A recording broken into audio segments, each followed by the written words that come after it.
Homage to fundamental teacher Buddha Shakyamuni, homage to wisdom warrior Manjushri, homage to lineage masters. The Dharma, profound and subtle, is rarely encountered in a million eons. Now we are able to hear, study and follow it. May we fully realize Tathagata's true meaning. In order to liberate all sentient beings from samsara, generate supreme bodhicitta, we are now comprehensively discussing the common and fundamental preliminary practices within the essential preliminary practices section. Within the common preliminary practices, there are 5 types, including 6 aspects of the benefits of liberation. Now, we are discussing the third significant aspect, the suffering of samsara, which is the cycle of rebirth. The general explanation has been completed. Now we will discuss the details. We will contemplate the specific sufferings of each of the 6 realms, divided into 6 aspects. The sufferings of the hell realm, the hungry ghost realm, and the animal realm, the sufferings of the human realm, the Asura realm and the God realm, altogether 6 categories. First, we will discuss the sufferings of the hell realm. The sufferings of the hell realm are generally divided into 8 hot hells and 8 cold hells. There are also the isolated hells and the neighboring hells, making 4 types in total. First, let's thoroughly discuss the concept of the 8 hot hells. The comprehensive descriptions of these specific hell realms, detailing their characteristics and the suffering endured, vary considerably across a multitude of ancient Buddhist sutras and profound philosophical treatises. For example, Volume 4 of the Yogacarabhumi Shastra describes the 8 hot hells in detail, explaining that around each of these major hell realms there are 16 different types of subsidiary hells. Altogether, there should be a total of 136 types of hells. Even just the hot hells can be divided in this way. Additionally, in the Dhrya Agama Sutra, it is widely said that around the intensely hot hells there are indeed 16 distinct types of neighboring hells, each with its own unique and terrifying characteristics. For example, one might encounter the scorching black sand hell, the predatory jackal hell, the putrid pus and blood hell, and many other equally dreadful and agonizing realms of suffering, and so on. The Akottara Agama and the Mahaprajaparamita Shastra also mention 8 types of hot hells. However, most of the classifications are the same. Some of the names and the types of suffering experienced inside are also different. In Tibetan Buddhism, the establishment of most hells is quite similar. From what I've seen in Han regions, including some accounts of sages traveling through hells, the names of the hells mentioned and the experiences described also differ somewhat. But this is simply because different scriptures and treatises have different explanations. In fact, Choje Chetsun Nyingtik also spoke about this before. Hell is, in actual fact, a profound manifestation of each and every sentient being's own individual mind consciousness. Since minds are infinitely varied and diverse, the conditions and circumstances experienced within hell are also countless and incredibly varied. It's not necessarily the case, therefore, that just the well-known 8 hot hells and the 8 cold hells comprehensively cover absolutely everything that can be experienced. So we should understand the different descriptions of hells. There are explanations in different scriptures and also different manifestations according to the karma of sentient beings. Therefore, here it is a general comprehensive overview, a kind of detailed summary. The 8 intensely hot hells, which are thoroughly discussed here, are meticulously arranged from the uppermost reviving hell, proceeding steadily downward, all the way to the deepest and most profound, Avicii hell. They are stacked layer upon layer, like a tall building. According to the views of the Abhidharmakosha and the Yogacarabhumi Shastra, from the reviving hell all the way down, they are stacked layer upon layer. The very ground and all the surroundings of these dreadful hells are entirely like intensely forged iron, blazing fiercely with an infernal fire. As soon as you even attempt to set your foot there, there is not the slightest, most minuscule sense of comfort or ease whatsoever. It's not like the world we live in now. In this modern world, we may often feel that the ambient temperature is significantly higher in large, bustling cities. But in reality, when we actually set our feet on the ground, it absolutely does not burn in that manner at all. So in hell, there is nowhere that offers any sense of comfort. In the raging flames, all you intensely feel is a burning, unbearable, scorching sensation. This is the pervasive situation throughout the hot hells. So when we describe these dreadful hells, We sincerely hope that many people will first have some foundational understanding of the Buddha's profound Vajra words. Otherwise, I'm afraid that even some aspects within them, such as the immense lifespan in hell and the profound degree of suffering, these aspects will be truly unimaginable.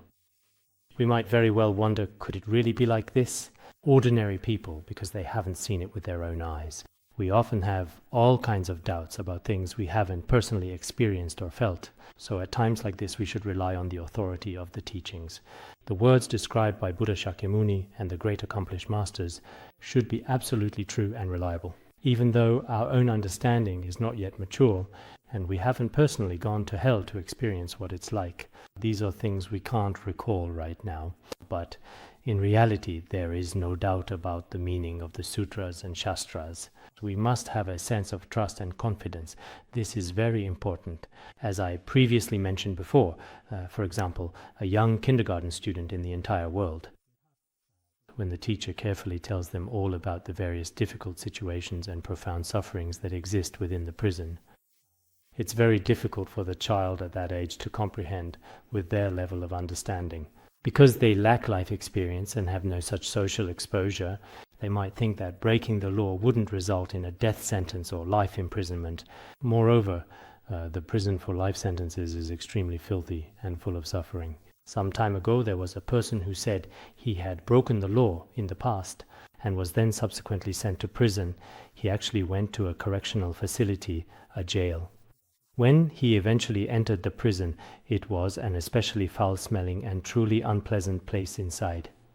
As a direct result, more than 30 unfortunate people were kept together in one cramped room for many, many days. Everyone had to relieve themselves, both urination and defecation, in that same room. In the end, everyone suffered to an unbearable degree.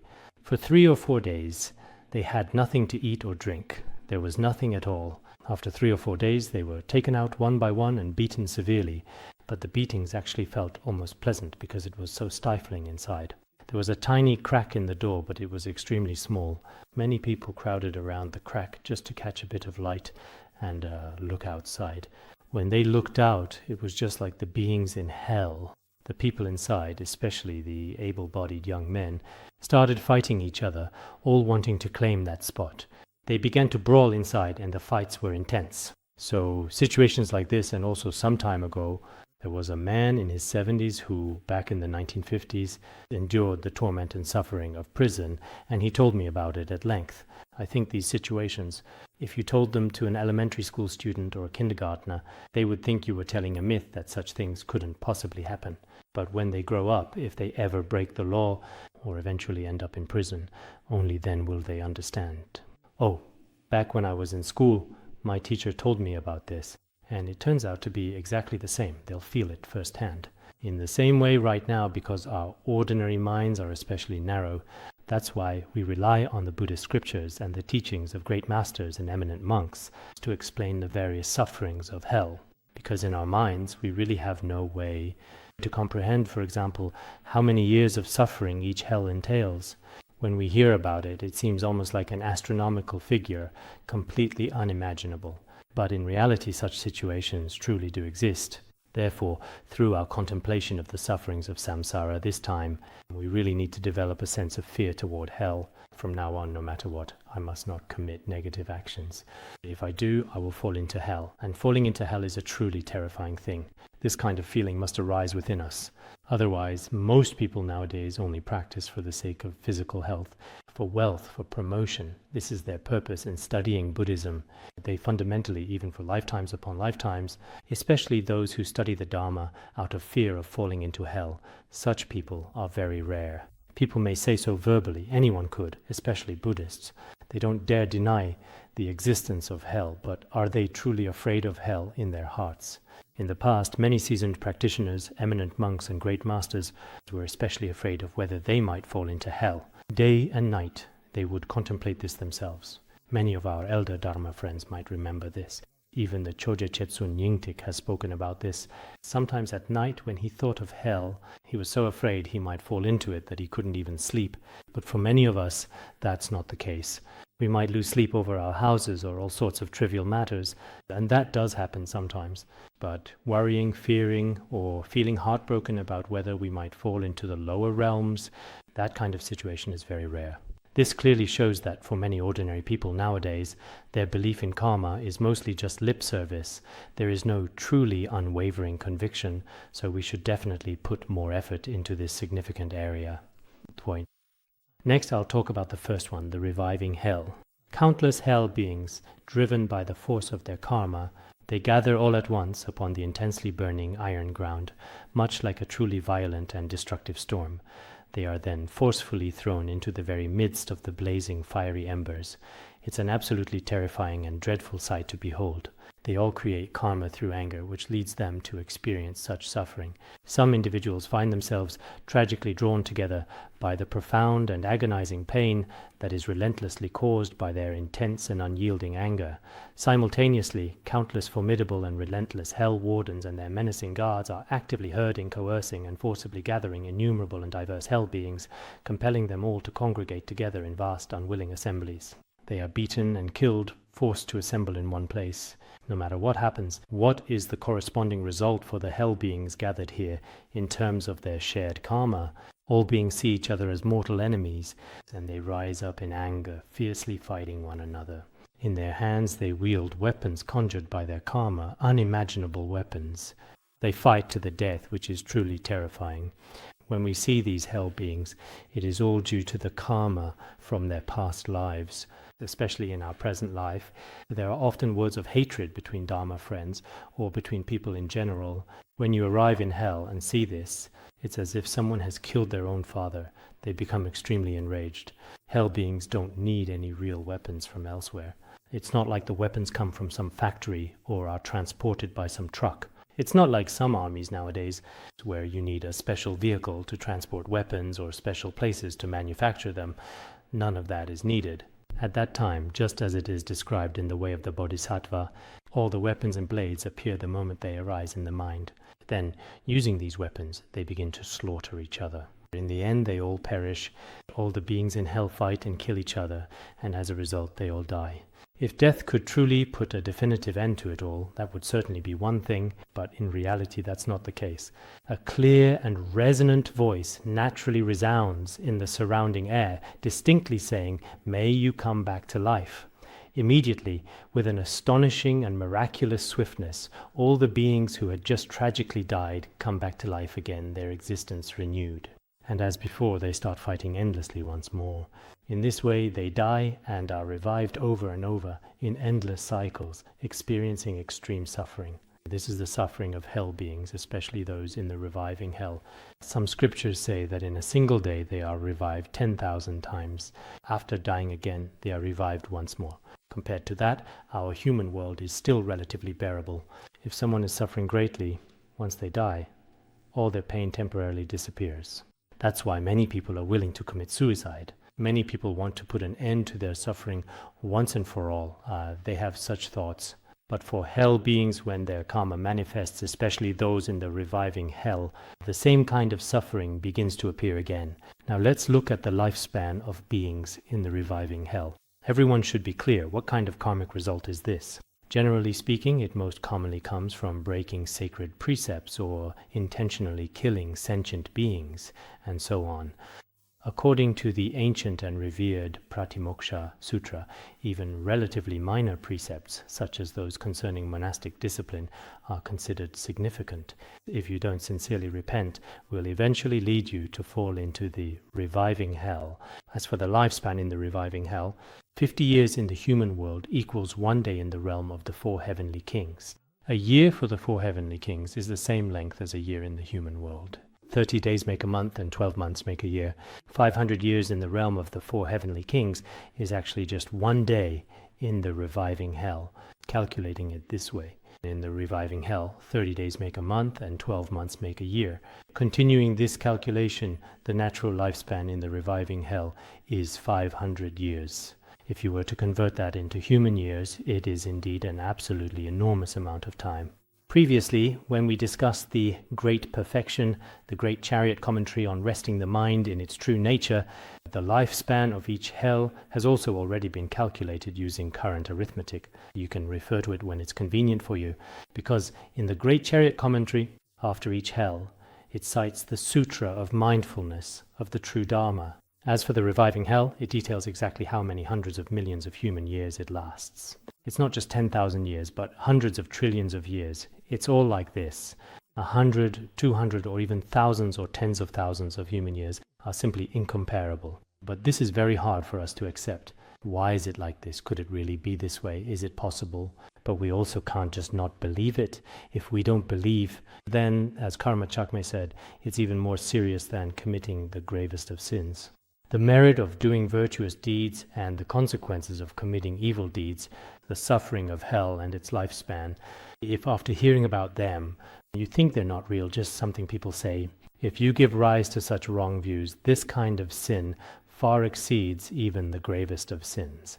Hearing about the merit of virtue, the faults of evil, the suffering and lifespan of hell, and so on, if you think these are unreal, just words, then this sin is heavier than the 5 gravest offenses. Even if you confess and repent, this sin cannot be resolved. This is the meaning in Tibetan, as I just explained earlier. Sometimes we develop such wrong views or think, could it really be like this? That's impossible, isn't it? If you have such thoughts of discrimination, you must sincerely repent for your past actions and confess your wrongdoings. Next, we will discuss the terrifying and agonizing black rope hell. The hell wardens take the hell beings, whose bodies are like burnt firewood, and bring them onto the scorching iron ground. The entire ground is burning iron, with flames rising 10 feet high. It's extremely terrifying. On their bodies, they use black lines to divide them into 4 parts, 8 parts, 16 parts, 32 parts, and so on. Then, the unfortunate hell beings are violently thrown onto the intensely burning ground. The cruel hell wardens then begin to meticulously draw lines on the suffering bodies of these wretched beings. Then, using red-hot iron saws, they start sawing them apart. The parts of these beings that have just been sawed open immediately stick back together. This is the manifestation of their karma. Beings in our world are not like this. If our bodies were cut in half, it would be impossible for them to rejoin instantly. In fact, some beings' karma is just like this. Even earthworms in this world have this kind of karma. After they are cut in half, the upper and lower halves join together, and then they are covered with soil. After some time, when you look again, they have already fused back together. This is a kind of karmic effect. In this way, they repeatedly experience extremely intense pain. The Sutra of the 6 Realms of Rebirth. There is a specific sutra in Han Buddhism about this. This sutra specifically describes the degree of suffering experienced in each hell. Why does one truly get reborn in the terrifying black rope hell? It is because while they are still alive and breathing, one cruelly harms their very own parents, their cherished relatives, their trusted friends, and their deeply loved ones, those incredibly familiar people who are constantly around them. Also, by deliberately deceiving them through malicious lies and cunning falsehoods, one will most assuredly and inevitably be reborn in the dreadful black rope hell. So we should reflect on this. Many people have created the causes for the black rope hell and have done so many such actions. If we don't repent now, it truly is the case that after this human life is over, what kind of karmic consequences await us ahead is something no one can imagine. Therefore, whenever you have some available time, you should genuinely make diligent efforts to truly repent and seek forgiveness. The lifespan in the black rope hell is as follows. 100 years in the human world equals 1 day in the heaven of the 33. This is because the 6 desire heavens are arranged in order. Earlier we talked about the 4 heavenly kings, now it's the heaven of the 33. 100 years in the human world equals 1 day in the heaven of the 33. 1,000 years in the heaven of the 33 equals 1 day in the black rope hell. The beings condemned to the black rope hell are said to have a lifespan lasting up to 1,000 of their own years. When converted using the human world's calculations, this period translates to an astonishing figure of more than 1.2 trillion years. Therefore, in human years, the sheer scale of this duration is truly unimaginable. Within the entire black rope hell, if no one is there to perform the sacred rituals, which are intended to help them transcend, or if no one is available to recite the Buddha's name for them, and they remain here entirely according to their past karma, they must experience the full duration of their own lifespan, which is 1,000 years. Of course, during this time there may be some living people who perform rituals to help them transcend. I saw in Dakini Yeshe Tsogye's Journey to Hell that it is mentioned when she herself went to hell and recited the Avalokiteshvara heart mantra for them.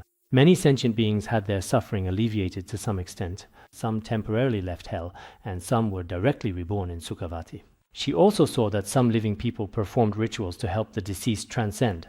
For example, when someone's parents have passed away, the living write down their names and give them to the monastic community so that the monks can recite the Avalokiteshvara heart mantra for them and perform rituals to help them transcend.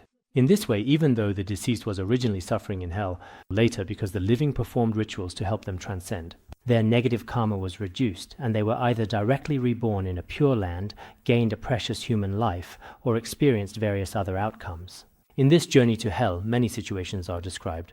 Therefore, for many of us, including our own relatives and friends, when some beings pass away, the people who are still alive, when they have the opportunity, write down the deceased's name. As for how much money you offer, just do what you can. For example, some people might ask, if I make a generous donation of 1,000 yen, would it be possible for you to recite a prayer 1,000,000 times for me? Or can you give me a discount? In some temples, people even start bargaining, but this isn't something we can just reduce as we wish. Some people say, that place offers 100 million Avalokiteshvara mantras for a lower price. They think, I should take my money there because it's cheaper. They treat this as if it's a business transaction. But I don't think that's necessarily true. Just because it's cheaper doesn't mean the karmic result will be better. Anyway, when we make such aspirations, maybe through divination or someone else's observation, you're told how many recitations to do. Just follow your circumstances as long as you're not being stingy. It's also fine to give some money to the monastic community. Or sometimes when you happen to have the means yourself, you can aspire for all beings, especially those in the hell realms, wishing that their suffering may be alleviated soon. Making such aspirations while performing Buddhist practices brings even greater merit. So, for those living in the human realm, truly, compared to beings in the hell realms, our suffering is much lighter. In the past, Guru Rinpoche often quoted a teaching from Mifam Rinpoche. If even a tiny spark of fire lands on us, and we find it unbearable, so then, how could we ever possibly hope to endure the truly raging flames of hell? How could anyone withstand that kind of unimaginable and eternal torment? Indeed, consider this for a moment. Sometimes in our own lives, if we go a single day without eating, or if the weather is unbearably hot for a whole day, we already feel it's far too much to bear. But compared to the real suffering in the hell realms, our human world is like heaven. Some people say, my suffering is so great, it's no different from hell. Just now, when some people were arguing, they felt especially miserable. They thought it might be better to just leave, or even to fall into hell sooner. Perhaps this is because they don't really believe in the law of cause and effect. Otherwise, if you were to fall into hell sooner, no matter how much suffering there is in the human world, it would never compare. Just like it says in the letter to a friend, 300 people with short spears stabbing your body, hacking at you over and over again. But even this kind of pain experienced by beings in hell, not even 1% or 1/10,000th of it can be compared to human suffering. So if we believe in cause and effect, we should realize that in this world, although overall, all of samsara is suffering and there is no great happiness in the human realm, compared to the hell, hungry ghost, and animal realms. Indeed, any feeling in the human world is actually quite joyful. Just this afternoon when I was reading, I felt especially pained, but then I remembered, indeed, the suffering of beings in hell compared to the illnesses and pains I am experiencing now is genuinely something that is beyond the capacity of mere words to fully describe. So it is important to recognize that while we are at this present moment living our lives within the human world, there are countless, innumerable hell beings struggling right now, enduring a truly boundless and an utterly limitless form of suffering. Therefore, it means that each of us, whether we are experiencing some pain or feeling happiness ourselves, we should always try to remember to sincerely dedicate all the merit that is generated from our good deeds to all of those beings who are suffering in hell. Following our discussion on the previous topic, we will now move on to a comprehensive exploration and detailed analysis of the third major concept on our list for today, which is known as the crowded hell. An uncountable number of hell beings are securely locked inside immense iron mortars, which are as vast as the hell realm itself or within other enormous containers. The terrifying hell wardens continuously wield heavy iron hammers that are as massive as the great Mount Sumeru to mercilessly strike these suffering beings. All the beings are wailing, suffering unimaginable agony as their breath is torn apart. In this utterly terrifying state, they die. There are two types of crowded hell. One of these is a place where countless beings are all tightly packed together inside of a single enormous container. Then the fearsome hell wardens proceed to swing their gigantic, heavy iron hammers through the air. They begin to beat them mercilessly, and after the beating is over, every single one of them has tragically died, all while amidst the terrible sound of their own cries. When the hell wardens raise their iron hammers again, the beings are restored once more, just as before, and suffer the pain all over again. From early in the morning until late at night, there is truly nothing else to be found in hell. There is no time set aside for breakfast or for dinner, and likewise, there is no work of any kind that needs to be done. Day and night they are constantly experiencing this suffering. So, if we don't believe, that's another matter entirely. But if we truly believe in this concept, do we genuinely wish to become such beings in our next life? It's a question we should ask ourselves with complete and total honesty. Now, this is just one particular situation, of course, but there are also many other comparable scenarios to think about. For instance, if we look at the natural world, when you are standing down in the valleys, you can see all the surrounding mountains towering over you. They transform into the disembodied heads of animals that one has killed previously in the past, for instance, creatures like deer, antelope, and goats, among others. Then their horns suddenly ignite with a brilliant fire, and they begin to aggressively fight each other, clashing horn to horn. To help you visualize this, you may have seen for yourself how real goats fight with each other before. All the sentient beings he had killed in the past. In a shocking transformation, they all become enormous animal heads, each one growing to a size as vast as a mountain. This incredible detail is specifically documented within the important Buddhist text, the Yogacarabhumi Shastra. There are descriptions of iron horse heads, iron elephants, iron lions, iron tigers, and many other animals. It describes many mountains shaped like animal heads. These two mountains press together, or you could say these two animals are fighting each other. When they fight, in the middle, all those who had harmed or killed sentient beings in the past are caught in between. Countless beings in hell, drawn by the force of their karma, are brought between the two mountains. When the two massive mountains finally collide with one another, all of these unfortunate beings, caught in the middle, are immediately crushed to death. The entire mountain is then completely drenched in a torrent of fresh blood. When the mountains slowly start to separate again, the hell beings, due to the reappearance of their karma, come back to life once more. Just like before, they experience boundless and immeasurable suffering. It is truly terrifying. The suffering in this hell is described in the Sutra of the 6 Realms of Rebirth. For those individuals who, in their past, have engaged in the act of killing animals, such as pigs, sheep, rabbits, and other similar creatures, there is a consequence that awaits them in the future. The one who performs the killing, the butcher himself, will eventually be reborn into a realm of suffering known as the crushing hell. For this reason, it is essential that while we are living our lives, we must exercise great caution and be mindful of our actions. Previously, in the Vinaya Sutra, it was mentioned that there was a bhikshu, monk. He could recall the entire situation of his 500 lifetimes in hell. Whenever he remembered it, he was extremely frightened. Blood would start to ooze from all his pores. He was that terrified. At that time, his monastic robes were completely stained. In addition to this, the Buddha also made a very special exception, one which allowed for bhikshus, or fully ordained monks like the individual in question, to wear their monastic robes adorned with especially colorful and vibrant patterns, a practice that was explicitly permitted for this unique situation. He was compelled to bathe himself multiple times throughout the course of a single day. If he didn't, the unfortunate consequence was that his entire robe and his body would soon be completely covered in blood. Because of this constant and gruesome ordeal, he found it was simply impossible to live anything resembling a normal life. Later, he began to practice diligently and attained the state of arhat. There are such stories as well.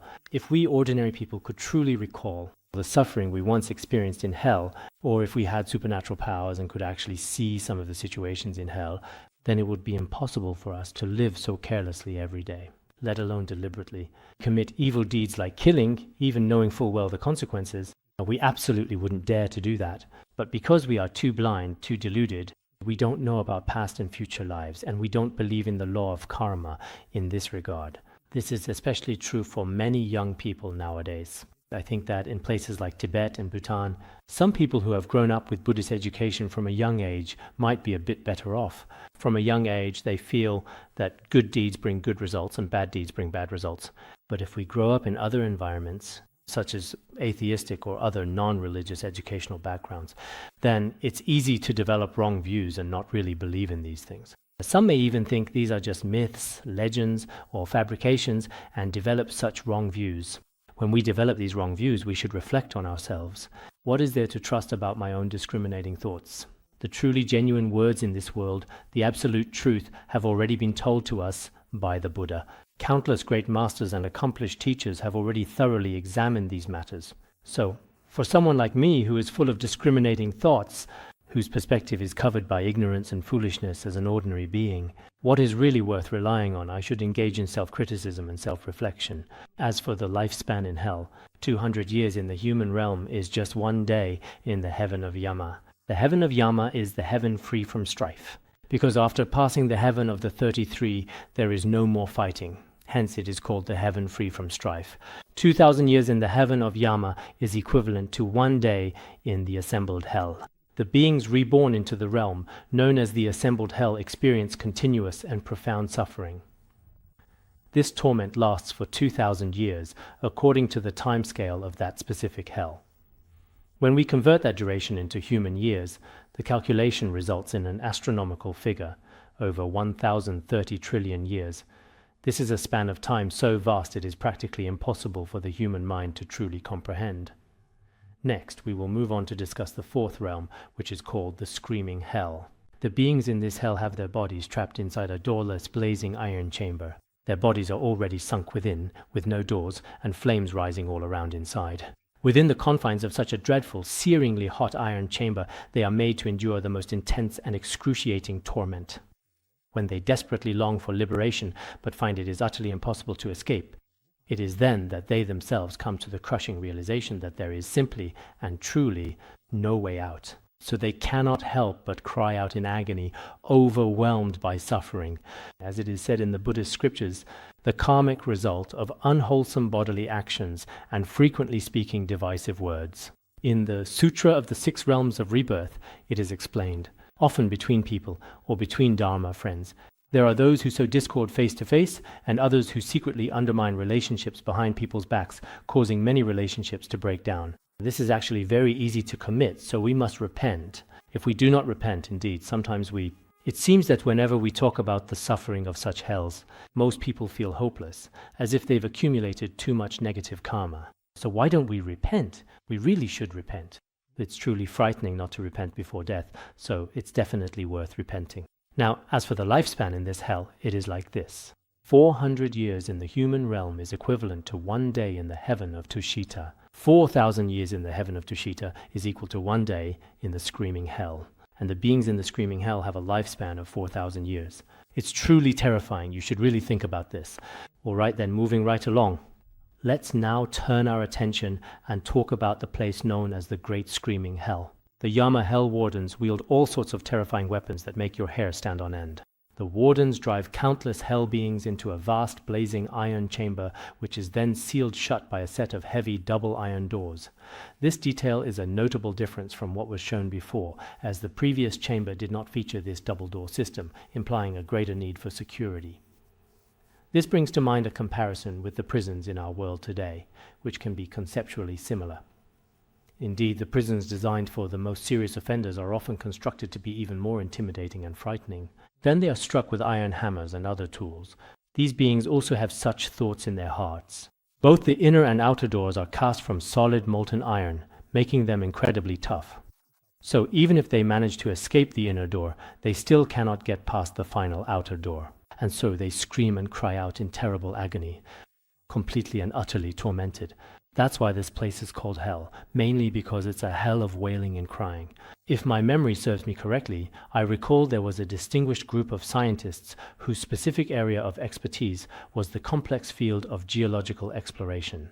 Among this team, one particular member was a well-respected Soviet doctor, and his name was Azakov. He was a distinguished man of science, holding expertise not just as a scientist, but also as a specialized geologist. On one particular expedition, while leading his dedicated team to explore a deep and mysterious cave system, they stumbled upon a discovery that was highly unusual. After a long and arduous period of digging, once the team had reached an incredible depth of 9 miles below the surface, their sensitive monitoring instruments suddenly and unexpectedly became very relaxed. The sensation was unmistakable. It was as if they had finally broken through the solid rock into an especially large open cavern below. At that very moment, a truly bizarre creature suddenly flew right into the room. Upon its arrival, every single person present became absolutely terrified. And now, looking deep inside this very hole that they had so carefully and meticulously drilled completely open, the sounds were of endless, countless cries coming from people, all of which were merging together into a single, overwhelming chorus. There used to be a recording of this event available online, and I can confirm that I've heard it myself. The audio clip itself was about 40 seconds in duration. It was at that very moment that Dr. Azakov, who was present, spoke up right there on the spot. He made a profound statement saying, "I used to be an atheist Communist Party member." Because the Soviet Union was in the past mainly based on atheistic ideology. He said, "I never believed in heaven, and even less in hell. I never believed in them at all. But now, right before my eyes, the facts are undeniable. As a scientist, it is my duty to always maintain a truly rigorous and meticulous attitude. I have no choice but to believe in the existence of hell." He had already said this in front of many people. Later it seemed that the Soviet Union itself did not make any official statement about this information. At the time, many official government bodies took an indifferent stance. They neither denied it nor confirmed it. Of course, perhaps they didn't have the ability to deny it, seeing is believing. But if they confirmed it, it might undermine the atheistic viewpoint in some respects. Initially, there wasn't a clearly defined stance on the matter. However, as events unfolded, the news was primarily disseminated by sources in the United States and Canada. Furthermore, it was widely broadcast by many international radio stations, notably including the British Broadcasting Corporation, the BBC, in the United Kingdom. Originally, there should have been both audio and video recordings, but apparently no video surfaced, only audio in which countless beings could be heard crying. Of course, there are those who don't believe it, and some people have all kinds of explanations. They say it might not really be the sounds of hell, but rather singing from a dance hall. Some people have various opinions, but in reality, when I listened to it myself, I thought, the karmic experiences of sentient beings are truly inconceivable. So I just recited the Avalokiteshvara mantra while listening. That is also something one can do. Just like how Chushinji would often go to hell, he possessed supernatural powers. But those without such powers, like the merchant Zaha Wangmu in the past, even while living in the human world, would also be reborn into hell. So certain special people can definitely perceive some extraordinary phenomena of hell. That should indeed be possible. In the past, in the Great Tang records on the western regions, there was also a virtuous monk named Xian Ai. During that period, he discovered a very serious matter unfolding in India. A prominent Brahmin, a member of the priestly caste, was publicly and maliciously slandering the profound teachings of Mahayana Buddhism. Subsequently, as a direct and immediate karmic consequence for this grave offense, a terrifying event occurred. Right on the spot where he stood, the earth suddenly ruptured and split open, and he was swallowed whole, falling, while still alive and conscious, directly into a state of hell. According to the Great Tang records on the western regions, the remains of this event are still clearly visible today. As I mentioned before, in the history of Buddhism in Shiking, it is recorded that there was a Geshe in Lhasa who especially slandered the Nyingma school's secret teachings. Later, he too fell alive into hell. Indeed, such phenomena also occur in our human world. Moreover, the Abhidharmakosha also states that there are hells beneath the continent of Jambudvipa. As mentioned earlier, they are layered one upon another, extending downward from the reviving hell. Therefore, whenever a sentient being's karma manifests differently, it is possible for them to fall directly into hell. In the Buddhist scriptures, it is also recorded that at that time in India, many holders of wrong views and non-Buddhists, in some cases the earth would split open and people would fall into hell. Since ancient times, such occurrences have been quite common. Therefore, some people may not quite believe what is described in the Buddhist scriptures. But now scientists have confirmed it, or if someone in this world has actually witnessed it, then people might believe a little. Such situations do exist. In fact, the authentic Buddhist scriptures have never stated that it's possible for every single person to directly see the realms of hell. I recall that some time ago there was a particular lay practitioner who, in my personal opinion, had attained a notable level of spiritual realization. He often said himself that what is described in the Buddhist scriptures is indeed true. He could feel the suffering of the human realm and also the suffering of the animal realm.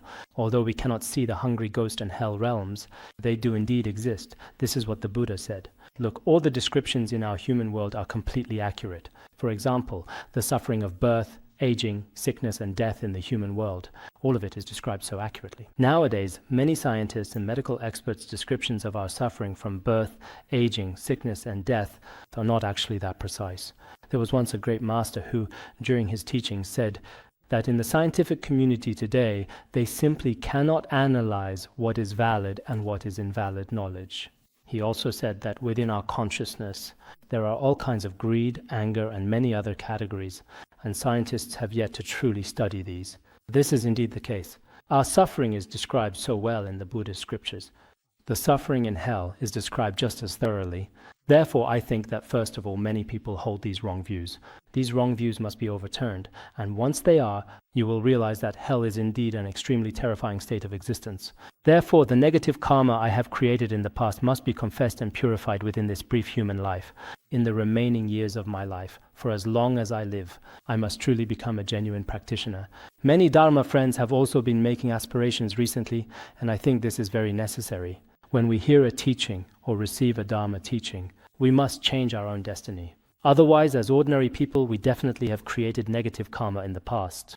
The main cause of what is called the hell of great screaming, as stated in the Buddhist scriptures, is stealing or misappropriating the property of the Buddha, the Dharma, the Sangha, or their possessions. And the suffering one experiences is the result of stealing the property of the three jewels. Therefore, we should be especially mindful regarding the property of the three jewels. In terms of lifespan, 800 years in the human realm is equivalent to 1 day in the heaven of delightful transformations. And 8,000 years in the heaven of delightful transformations is just 1 day in the hell of great screaming. The lifespan of beings in this hell reaches 8,000 years. Next, we will turn our attention to the sixth great hell, known as the burning heat hell. Inside this realm, there is an enormous iron vessel, as large as the 3,000 great thousand worlds. This vessel is completely filled with searing, boiling, molten iron. And within it, countless sentient beings are forced to suffer the unending torment of being boiled inside. Every time they float to the surface of the liquid, because the pain inside is so intense, it is like pieces of meat being boiled. Then when they float to the surface of the liquid, countless of Yama's minions use sharp iron hooks to cruelly catch them, causing them an immense amount of pain. They are then struck on the head with heavy iron hammers, a blow which renders them unconscious. At that moment, they feel as if they are no longer suffering. When they regain consciousness, they mistakenly believe this is a kind of happiness. For example, in our world, if someone gets into a fight and faints to the ground, when he wakes up, he feels especially painful. You see, normally everything is fine, but fainting is actually the greatest pain. I've already passed out. What can you possibly do to me now? I was unconscious for a long time just now, so fainting should actually feel pleasant. But these sentient beings are always in the depths of suffering, tormented by both water and fire, enduring unspeakable pain. This is the karmic result of the burning hot hell. In their previous human lives, they used fire to burn certain things, such as majestic mountains, deep forests, flowing rivers, individual houses, and even expansive grasslands and all the various sentient beings. As a result, they will be reborn into this hell. This is what the Buddhist scriptures say. Now, regarding their lifespan, 1,600 years in the human world is equivalent to 1 day in the heaven of controlling others' emanations. 16,000 years in the heaven of controlling others' emanations is just 1 day in the burning hot hell. The lifespan of beings in this hell can last as long as 16,000 years. Next, we will talk about the extremely hot hell.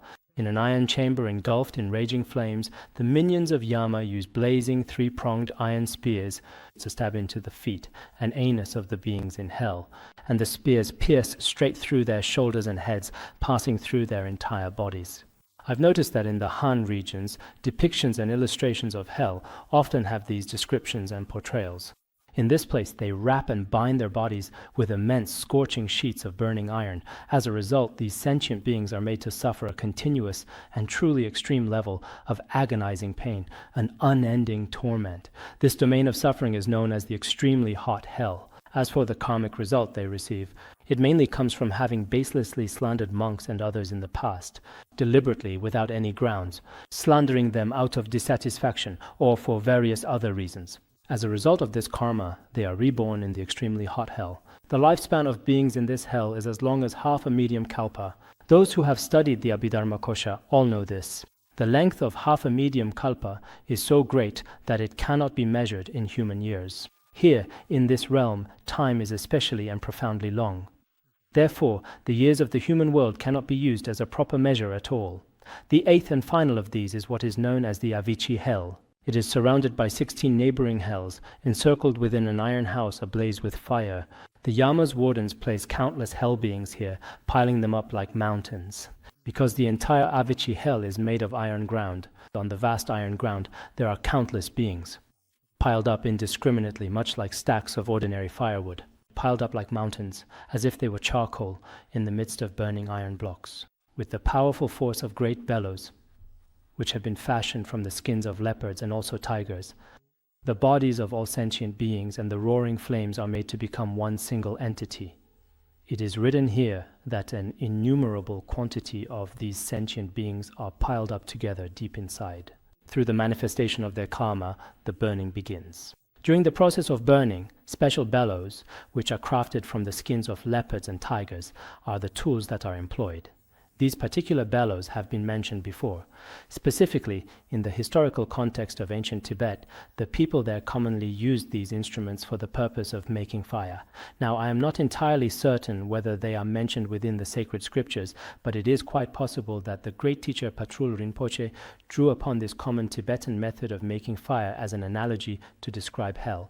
It's conceivable that what one might perceive as life in hell could, from a certain philosophical viewpoint, be remarkably similar to the lived experiences found in Tibetan life. This idea is very much in line with what the Tibetan intellectual Gendun Chömpel expressed in the past. He proposed that in the reality perceived by each individual sentient being, the consequences of their own unique karma can and will manifest. For instance, if your personal background and identity is that of a Han Chinese individual, then the hell beings, a wide variety of different threats, and all of their intimidating words towards you might all be spoken in Chinese, so you can fully understand them. If the being is Tibetan or from another ethnicity, then in your hallucination everything will be in your own ethnic language. Even if you are an animal, animals also have their own way of communicating. So just as the great Tibetan intellectual Gendun Chömpel said, the historical Buddha Shakyamuni was originally a royal prince from a kingdom in ancient India. And the appearance of the Sambhogakaya's attire is actually the same way. If Buddha Shakyamuni were reborn in Han regions, he might wear clothing of the Han regions. If he were reborn in Tibet, he would also wear Tibetan clothing. Therefore, the forms that appear before sentient beings, whether they are Yama's minions or Buddhas and Bodhisattvas, all of these figures have completely different appearances, and this is perfectly reasonable and to be expected. Consequently, right here in this place, a truly countless number of Yama's minions begin the process of lighting fires all around. This entire spectacle is very much like the massive industrial steel factories that we can observe in our modern world today. There are especially many blazing fires. Within them, countless hell beings are piled up and begin to burn. The bodies of sentient beings and the flames become completely one. They experience extremely intense pain. The beings there can only let out the most miserable and heart-wrenching wailing cries, yet despite these sounds of immense suffering, their actual physical bodies cannot be seen at all. In relation to this, what does the important text known as the Letter to a Friend have to say about this particular subject? The text explains that among all the many different forms of suffering one might encounter, the profound and relentless torment of the Avicii hell is by far the most difficult of all to endure. I'm sure you'll agree with this, isn't that right? It seems that every single one of you has already committed it to memory, and what's more, even a person like me, who hasn't actually memorized it, can still recite it from memory. I translated it from Tibetan, so it's roughly like this. Isn't that right? Did I get it wrong? No, that's correct.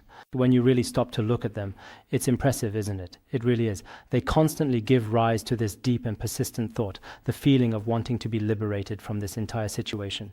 And yet, despite this powerful urge, the time for that liberation is endlessly far away, almost as if it's an unreachable horizon. In the Avicii hell, also known as the hell of uninterrupted suffering, it feels to those imprisoned there that there is virtually no hope for liberation.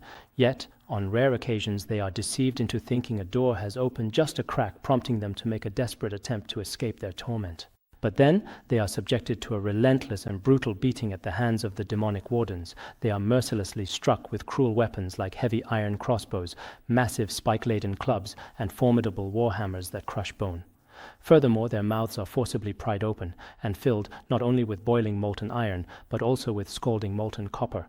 Ultimately, they must endure a horrifying culmination of all the distinct and terrible pains described in the previous 7 types of hells, experiencing every form of torture all at once. All of these countless torments must be fully experienced within the Avicii hell, without the possibility of missing a single one. Therefore, for the beings unfortunate enough to be in Avicii hell, there is quite simply no way out, no chance of reprieve. Here, Avicii has 2 explanations. In our Tibetan language, it means without interruption, because the suffering never stops. They are constantly experiencing extremely intense suffering. This is another way to put it. There is also no interruption, nothing in between. For example, after death, there is no need to go through the intermediate state, bardo. They go directly, without any other circumstances in between. They fall straight into Avicii hell. Because they have committed the 5 heinous crimes, they ultimately fall into Avicii hell. There is absolutely no gap or interruption in their suffering, and this is another important way for us to understand the nature of this state. The lifespan of the beings who are reborn into this particular hell lasts for the incredibly vast duration of 1 intermediate kalpa. Previously it was half an intermediate kalpa. Here it is a full intermediate kalpa. Because there is no suffering more intense than this, it is called Avicii hell. This is how the name Avicii hell is explained here. In Avicii hell, the beings who have committed the 5 heinous crimes reside, or those who enter the Vajrayana and develop wrong views toward their Vajra master. They will be reborn in this hell. If one has previously received empowerment, instructions on secret practices, or the transmission of tantric scriptures, this is called a guru of the 3 kindnesses in Vajrayana. If it is a guru of the 3 kindnesses, and one develops wrong views toward him, not only wrong views, but also shows disrespect to him in body, speech, and mind, slanders him, and ultimately creates conflict, and never sincerely repents, then in the end, ultimately, such an individual will inevitably also be reborn into the terrible realm of the Avicii hell, also killing one's father, killing one's mother, killing an arhat, and so on. Those who commit the 5 heinous crimes will also be reborn in this hell. From what I see in the Sutra of the 6 realms of samsara, it talks about killing one's father, killing one's mother, and also killing one's teacher, as well as killing some virtuous and noble beings.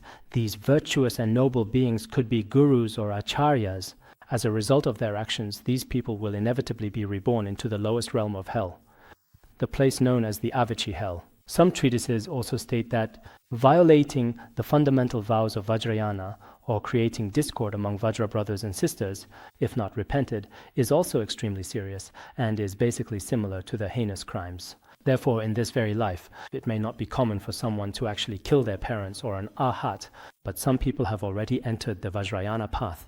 Today they receive empowerments and listen to Vajrayana teachings from this Lama, and tomorrow they go to another Lama for empowerments and teachings. However, in some cases, the Lama themselves may indeed have issues, lacking any authentic Vajrayana lineage, and not possessing the qualifications or prerequisites for giving empowerments. They deceive people simply to achieve certain personal goals, and such situations do occur. Some people, however, truly possess all the authentic characteristics of Vajrayana teachings.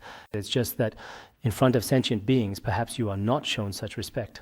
Or it could be because people are deeply entrenched in wrong views. They cannot accept various behaviors of this Lama. Later, they begin to slander and develop wrong views about him.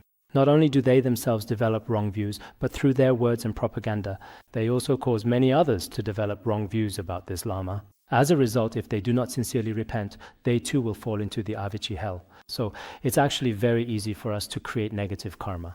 If we do not sincerely repent, then the consequence of falling into hell is genuinely not far off. We also know from recent experience that the impermanence of life will come for us all very quickly. We cannot be certain that we won't die within 100 years or even within 50 years. Perhaps we can't even be sure that we won't die tomorrow. In this way, today, I am living in the human world, leading a very happy and blissful life. But after another day, or maybe next month, I might be in the Avicii hell, suffering immeasurable pain day and night. This is also very possible. Indeed, the law of cause and effect never fails. With this in mind, as practitioners, we should constantly monitor ourselves and frequently reflect on our own actions. We should strive to become genuine practitioners. This is very important. As much as possible, we should be aware ourselves and refrain from committing unwholesome actions such as slandering or deceiving others. Within the scope of our abilities, we should practice virtuous deeds. Furthermore, during our lifetime, we should diligently recite the Vajrasattva mantra. We should visualize Vajrasattva and other Buddhas and Bodhisattvas as the main focus. Then we should confess all the misdeeds we can remember, and even those we cannot recall. Otherwise, if this seed remains in our continuum, it becomes very easy to be reborn in these hell realms. Therefore, everyone present here, in the process of your practice, especially now as we are contemplating the sufferings of samsara, you must develop an unwavering and steadfast confidence. This confidence is extremely important. If you have such a foundation, then based on these states, it is also possible for you to practice other secret mantra instructions with hope for success. Otherwise, if we merely say with our mouths that we have realized the words of my perfect teacher and so on, but in reality, we have committed countless negative actions and have not yet confessed them. All of it is stored in the alaya consciousness. The moment you close your eyes, the moment you die, none of those instructions you learned will be of any use and you will fall straight into hell. Isn't that just deceiving yourself and others? Therefore, everyone should be cautious. All right, we'll stop here for today.